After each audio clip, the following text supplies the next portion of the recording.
لله الحمد لله وكفى وسلام على عباده الذين اصطفى أما بعد فأعوذ بالله من الشيطان الرجيم بسم الله الرحمن الرحيم ولكل أمة جعلنا منسكا ليذكروا اسم الله على ما رزقهم من بهيمة الأنعام صدق اللہ العظیم۔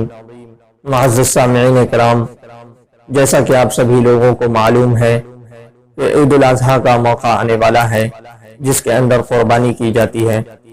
قربانی کی اہمیت اس آیت سے لگایا جا سکتا ہے جو آیت ہم نے پڑھی سورۃ الحج کی۔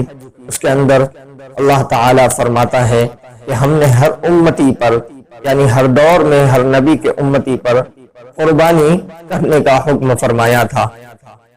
حضرت ابراہیم علیہ السلام کے زمانے سے جب ابراہیم علیہ السلام نے اپنے بیٹے حضرت اسماعیل علیہ السلام کو اللہ کی راہ میں قربانی کرنے کا فیصلہ فرمایا تو اللہ تعالی نے حضرت اسماعیل علیہ السلام کی جگہ دمبا قربانی کے لیے جنت سے بھیجا، اور اسی دن سے ہر مسلمان پر یہ چیز واجب ہے کہ اگر کوئی صاحب نصاب ہو تو اس پر قربانی کرنا واجب بنے گا۔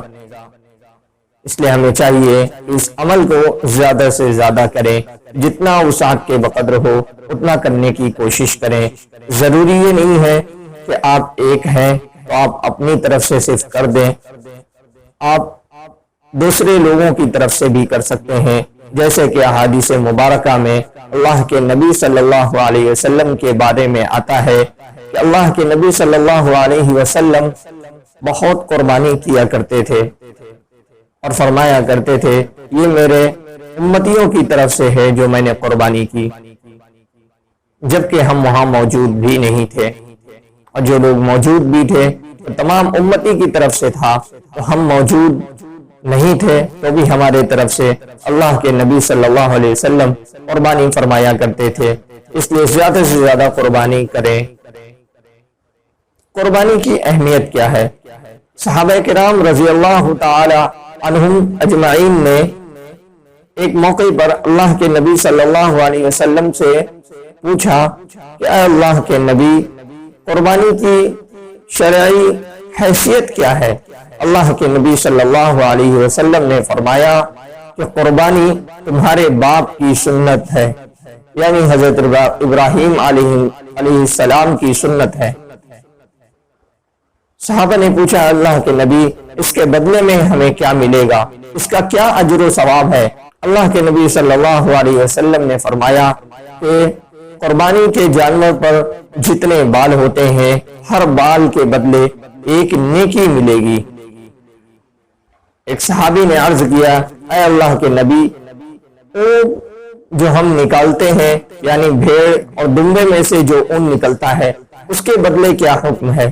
اللہ کے نبی صلی اللہ علیہ وسلم نے فرمایا اس کے ہر بال کے بدلے ایک نیکی ملے گی، کیونکہ اون الگ شے ہے اور بال ہونا الگ شے ہے۔ دوسرے موقع پر صحابہ نے اللہ کے نبی صلی اللہ علیہ وسلم سے پوچھا کہ ہمیں اون کے بدلے کیا ملے گا، یعنی جو بھیڑ پر جو اون ہوتا ہے، جو بال اون کی شکل میں ہوتے ہیں، اس کے بدلے کیا ملے گا؟ اللہ کے نبی صلی اللہ علیہ وسلم نے فرمایا اس کے ہر بال کے بدلے تمہیں ایک نیکی ملے گی۔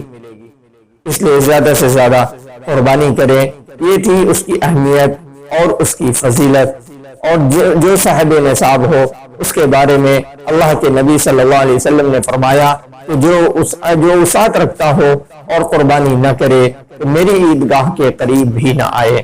اس لیے جہاں اس کی فضیلت ہے وہیں اس کی وعید بھی ہے کہ جو لوگ وسعت ہونے کے باوجود قربانی نہیں کرتے ہیں۔ اس لیے متعدد احادیث میں اس کی بار بار تاکید فرمائی گئی ہے اور اس کے وعیدیں بھی بیان کی گئی ہے۔